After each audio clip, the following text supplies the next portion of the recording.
So Josh Inglis opening with Prabhsimran Singh. So Marcus Stoinis number 3, number 4 Shreyas Iyer. ചിലപ്പോൾ maybe അങ്ങോട്ട് vice versa ആവാം. Number 3 Shreyas Iyer വന്ന് number 4 Marcus Stoinis കളിക്കാം.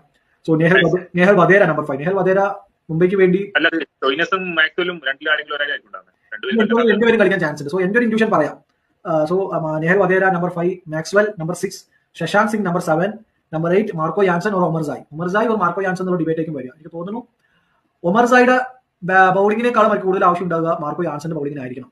അല്ലെങ്കിൽ Marco യാൻസന് first preference ആയിട്ട് കളിപ്പിക്കാനാണ് chance. But my favourite is always Omarzai. കാരണം ഒമർസായ് കളിപ്പിച്ചാൽ പ്രശ്നം വെച്ചാൽ ഒമർസായ് കുറച്ചൊരു ടോപ്പ് ഓഫ് ദ ഓർഡർ കളിപ്പിക്കണം. ബിലോ ദ ഓർഡർ കളിപ്പിച്ച കാര്യം ആളൊരു അങ്ങനെ ഒരു പവർ ഹിറ്റർ അല്ല മാർക്കോ യാൻസനെ പോലെ. സോ ഒരു നമ്പർ 4 നമ്പർ 3 ബാറ്റർ ആണ് ഒമർസായ്. സോ ഈ ഒരു പൊസിഷൻ ഏറ്റവും കൂടുതൽ എനിക്ക് തോന്നുന്നു ആപ്റ്റ് മാർക്കോ യാൻസൺ ആണ് തോന്നുന്നു. അതിനുശേഷം അതെ മാർക്കോ യാൻസൺ വെച്ച് സ്റ്റാർട്ട് ചെയ്യാനാണ് ചാൻസ്. അത് കഴിഞ്ഞ് നമ്പർ 9 ഹർപ്രീത് ബാറിനെ കൊണ്ടും എന്ത് ചെയ്യാൻ പറ്റും, ബാറ്റ് ചെയ്യാൻ പറ്റും. ഒരു 6 ബോളിൽ ഒരു 18 ഒരു 10 ബോളിൽ 20 സുഖമായിട്ട് അടിക്കാൻ പറ്റുന്ന പ്ലെയറാണ് ഹർപ്രീത് ബാർ. സോ നമ്പർ 9 ഹർപ്രീത് ബാറിനെ പോലെ ഓൾറൗണ്ടർ വരിക എന്ന് പറഞ്ഞാൽ അതിന്റെ ഒരു ബാറ്റിംഗ് ഡെപ്ത് എന്ന് പറഞ്ഞാൽ എവിടെ ചെന്ന് ഉൾപ്പെടുത്തില്ല. അതിനുശേഷം അർഷദീപ് സിംഗ് നമ്പർ 10, വൈശാഖ് വിജയകുമാർ ഒരു നമ്പർ 11. വൈശാഖ് വിജയകുമാർ ഉണ്ട്, കുൽദീപ് സെൻ ഉണ്ട്, യാഷ് താക്കൂർ ഉണ്ട്. ഈ 3 പ്ലെയറിൽ Lockie Ferguson, Yuzi Chahal number 12. അതെ യൂസി ചൈലിന് ബാറ്റിംഗ് ഇല്ല, ഇമ്പോ പ്ലെയർ ഉണ്ട്. So Yuzi Chahal is the impact. Yuzi Chahal ആയിരിക്കണം അവരുടെ ഇമ്പാക്ട്.